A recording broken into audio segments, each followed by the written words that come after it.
Welcome to Generation Gas Sports. My name is Marlon, My name is Elion. and today we're going to talk about the best defensive players of all time in the NFL, plus the best defenses in the NFL. Are you ready? Let's go!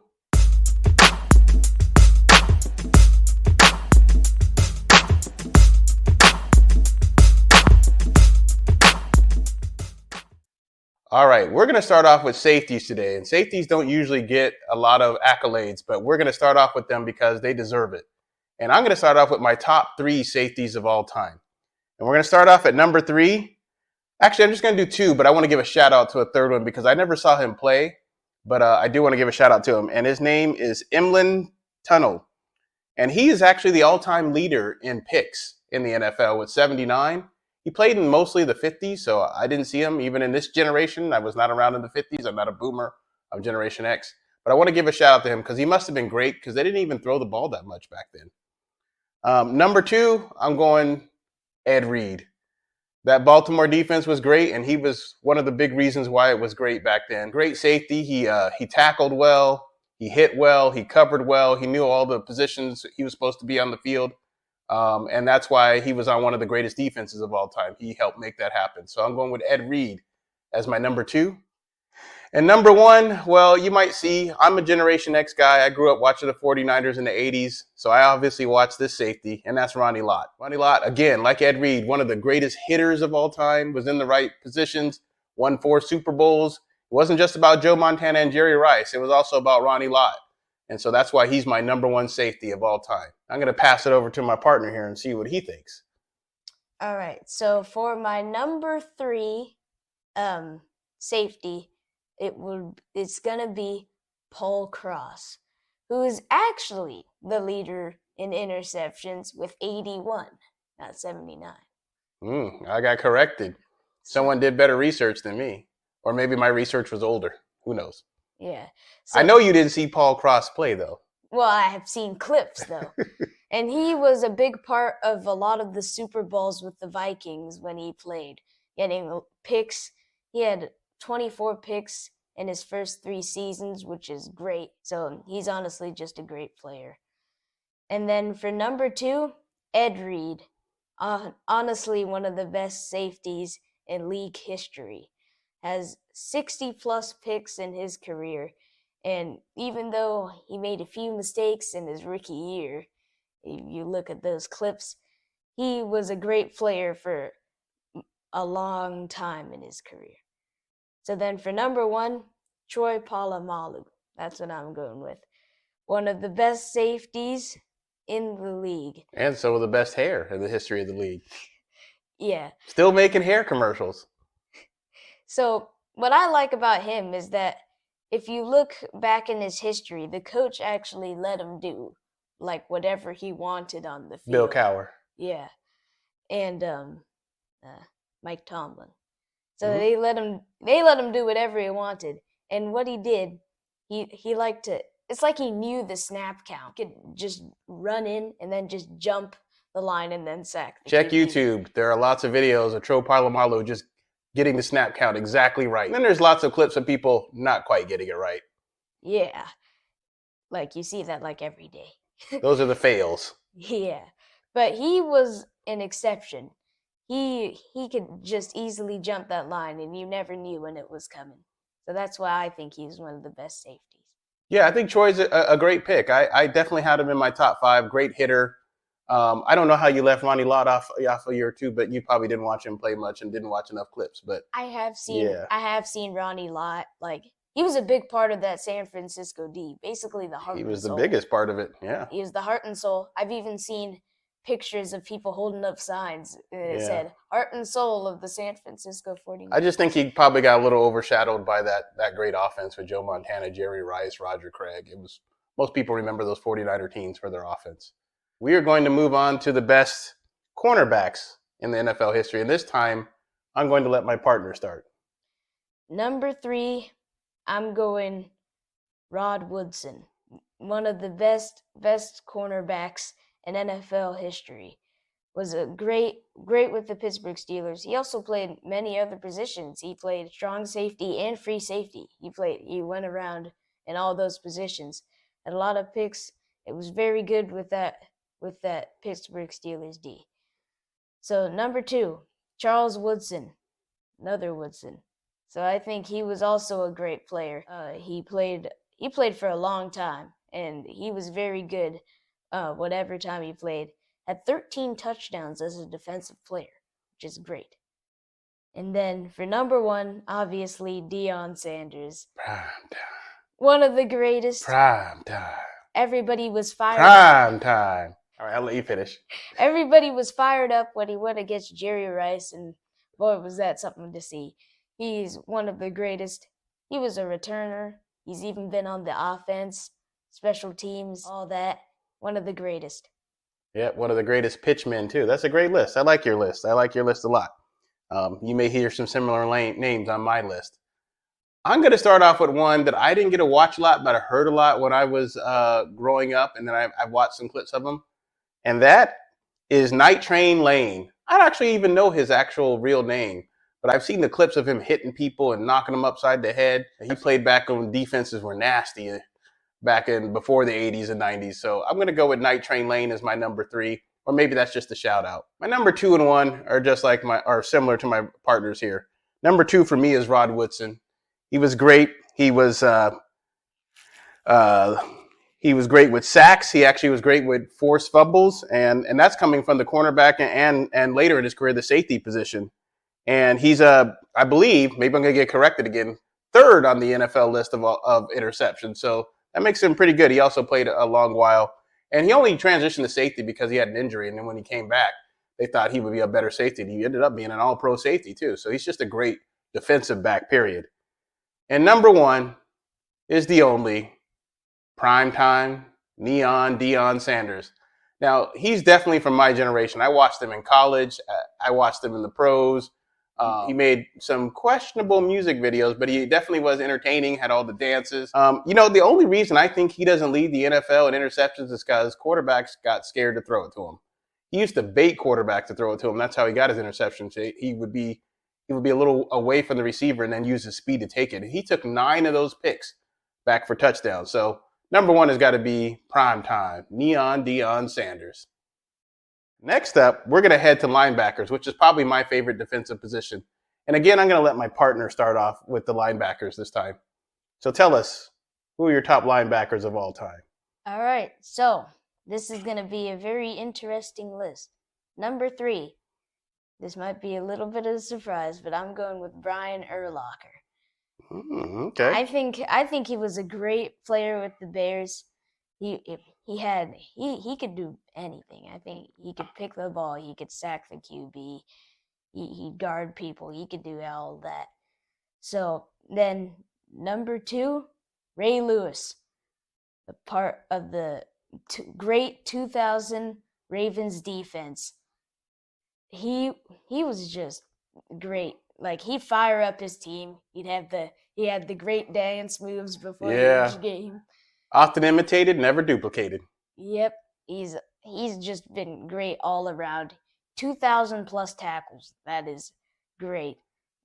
And I don't even think he played 20 seasons in the NFL. So, didn't need to. Yeah. So that means 100 plus tackles every single season.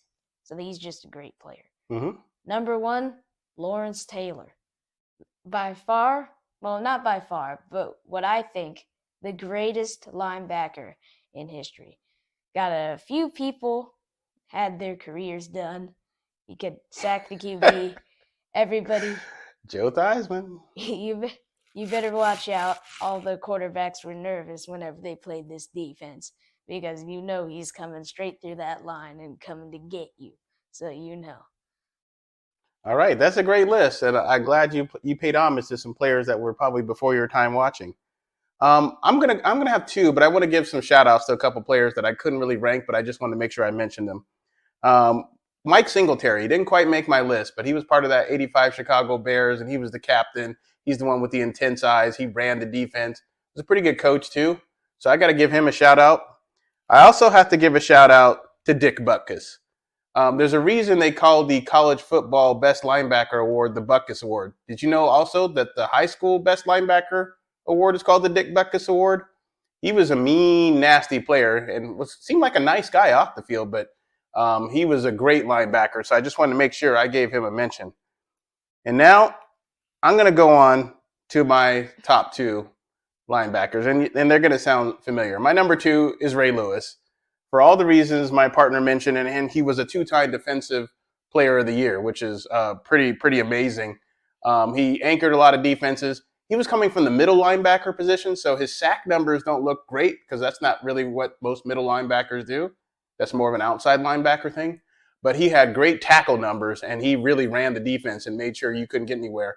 And I remember Peyton Manning once said it was like he was reading his offense like Peyton Manning usually reads the defense. He said he was really hard to effectively play chess against. He hated playing the Ravens. And number one has got to be Lawrence Taylor. He revolutionized the game and scared the crap out of most quarterbacks. He's a three-time Defensive Player of the Year and one of only two defensive players to actually be named NFL MVP. I got to watch him as a kid playing and watching him just come off from the outside linebacker position, blow up blockers, and then take out the quarterback back when you could hit the quarterback hard in all kinds of ways. He was an absolute nightmare and obviously was a Super Bowl champion as well. So I got to give a shout out to Lawrence Taylor and actually that whole Giant defense.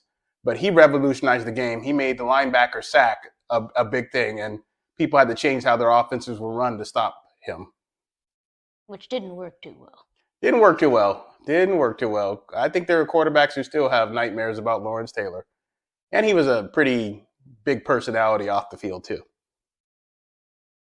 All right. Now that leads us to our last position, which is defensive lineman. And for this one, I'm going to start. And I couldn't really keep this to three. I'm going to mention two kind of in the same breath, and they're actually from the same defense. And that is Deacon Jones and Alan Page.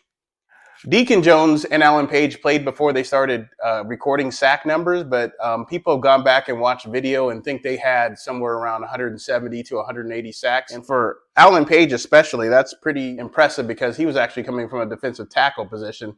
And if those numbers are accurate, that would be the most for a defensive tackle in history. Deacon Jones, these guys are great. These were both players from the Minnesota Purple People Eater defense. And he was coming from the defensive end position. He was great too. And I mentioned Lawrence Taylor was one of only two players to win the MVP award from defense. Alan Page was the other one, so I definitely got to mention him. So now I got to go on to my top two.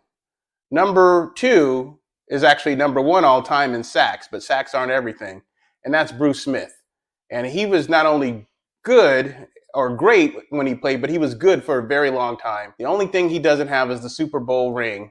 But he did go to the Super Bowl 4 times, part of those tough luck Buffalo Bills teams. And he, as I said before, is our all-time sacks leader, and he's a 2-time Defensive Player of the Year. So that makes him a top pick. And my number one is the Minister of Defense, Reggie White.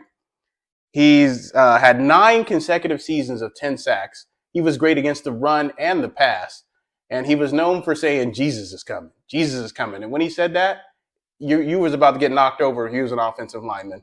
He was the Minister of Defense. Rest in peace, Reggie White. The greatest I ever saw do it from the defensive lineman position. All right. So, yeah, I was going to give a shout out to Deacon Jones also because he was just a great player with the Purple. Did you go back and watch some highlights of him at all? Yes. Yeah. He is that dangerous player. He'd just come up and get you, Mm-hmm. just coming from that position. You just break through all those linemen. You kind of just get around them and just get you. So yeah. And then number 3, J.J. Watt. I think he's the one of the greatest defensive linemen in NFL history. The only player to have 2 years with 20 sacks. He's the only player to ever do that. So he's honestly just one of the greatest. And wonder what his numbers would have been if he hadn't had all those injuries later in his career. Yeah, and breaking his nose. He'd have probably been up there as one of my greatest of all time. Yeah. Yeah, and honestly, he hasn't done bad this year either. No, it's a good year to retire on. Yep, he has 10 sacks this year, so that's good. Yep. And for number 2, I'm also gonna go with Bruce Smith, the all-time leader in sacks, 200 sacks, and he could just get anybody really. Like he was just a great player. He played for a long time, and he could just easily get that quarterback. And then for number one, I'm also going with Reggie White. I think he's honestly the greatest defensive lineman in history of the NFL.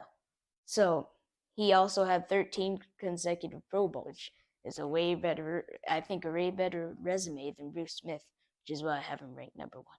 Also, he was only 2 sacks behind Bruce Smith in the record. Yeah. And I don't even think he played as long as Bruce Smith. No. All right, that's great. That's great. Now we're going to move on to our final category, and that is the greatest defenses in NFL history. And for these, we're talking about a single season, not overtime or anything like that. And I'm going to let my partner start off with this one, and then I'll finish it off. So, Elian, who are the greatest NFL defenses of all time, in your opinion? Yeah, so this is going to be a very tough decision. I agree. There are a lot. I may change my mind right now as I'm thinking about this. There are a lot of great defenses, like he mentioned, the Purple People Eaters, the Monsters of the Midway, all those other defenses. So they're just great. So for number two, I'm going with the 2000s Ravens defense, one of the greatest defenses in the league, with many turnovers. They only allowed 60 rushing yards per game. And in that time, rushing was a big thing. They only allowed a league-low 2.7 yards per carry, which is bad for any player in the running back administration. So basically, they also only allowed 10 points per game, which is great. And they won a Super Bowl that year. So I think they're one of the greatest defenses of all time. And then number one, the 1985, the Monsters of the Midway, the Chicago Bears. By far, the greatest defense in the league. I think they were honestly just great. They couldn't be stopped. They had 40-plus turnovers in the regular season. They're just an unstoppable defense with all those players. They're like action-packed team. I also want to give a shout-out to the Steel Curtain, the Pittsburgh Steelers defense back in the day. One of the greatest defenses. Also, I think I would have ranked them number 3 if we didn't do 2. So I think they're just one of the greatest defenses. All right, those are great picks. You're going to hear a lot of the same names from me, but in a slightly different order. I want to give a couple shout outs. You know how I like to do before I get to my top 2. I'm going to give a shout out to one that my partner did not mention, and that's the 2013 Seattle Seahawks, the Legion of Boom. That defense actually led the league in scoring defense for 4 straight years. So not just that year. So they were good for a long time. Great names like Cam Chancellor and Bobby Wagner and Richard Sherman and Earl Thomas. And I think they get a little extra because they went up against what I call the greatest offense of all time in the Super Bowl and turned them into a high school offense that couldn't deal with anything. They were a great scoring defense. They were great at turning the ball over, and they were fun to watch. And as a big fan, I have to give them a shout out. I also have to. What? Also, they only allowed 13 points per game that year. Yep. They led the league in scoring defense. Yep. And I also have the 2000 Ravens. Want to give a shout out to them, although they did not make my top 2, which will give us a little suspense. But you can't talk about great defenses without talking about at least one Baltimore defense, and that 2001 was great. We've already mentioned Ray Lewis and Ed Reed, but there's also Peter Boulware and others on that team that were just great, and that defense is really what led them to the Super Bowl. I mean, do you even remember who their quarterback was? Nope. Trent Dilfer. Yeah. That defense won that Super Bowl. Yes. All right, my top 2, and there are only 2 for me to consider because they're not only the top 2 defenses in NFL history, but they're the top 2 names in NFL history. I mentioned the Minnesota Purple People Eaters, but they're not actually in my top 2. The second best name is the Steel Curtain. And so the 76 Pittsburgh Steelers defense is my number 2 defense of all time. Now, I know the Steelers won 4 Super Bowls in the 70s and the 76 team didn't, but that team's defense that year was absolutely incredible. And over the last 9 games of their season, they allowed 28 points. That team, I just run that back again, 28 points, less than 3 points a game over the last 9 games of the season. And they actually had 5 shutouts that season. It was an absolutely dominant defense. It's just too bad they didn't win the Super Bowl. They did make it to the AFC Championship game, though. My number 1, the Bears, the monsters of the Midway, Mike Singletary, Richard Dent, Otis Wilson. Those guys are just great.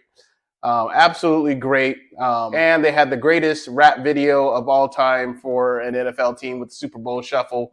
It was just great. They had all the swag. They beat everybody. Miami fluked out in beating them one game that season. Otherwise, they would have went undefeated. The Super Bowl against the Patriots was an embarrassment. The defense has absolutely killed them. And I didn't even mention the refrigerator, William Perry. He's actually more remembered for his offense that season, but he was a great defensive player too. So my number one defense of all time has got to be the 85 Chicago Bears. So that wraps it up for us, our greatest defensive players and greatest defenses of all times. Let us know who you thought were the greatest players of all time or who were the greatest defenses of all time in the comments. We'd love to hear from you. Also, it'd be great if you liked and subscribed to our channel, and if you put some comments in there and told us what other things you'd like us to talk about. This is Generation Gat Sports. I'm Marlon. I'm Elion. We'll see you next time.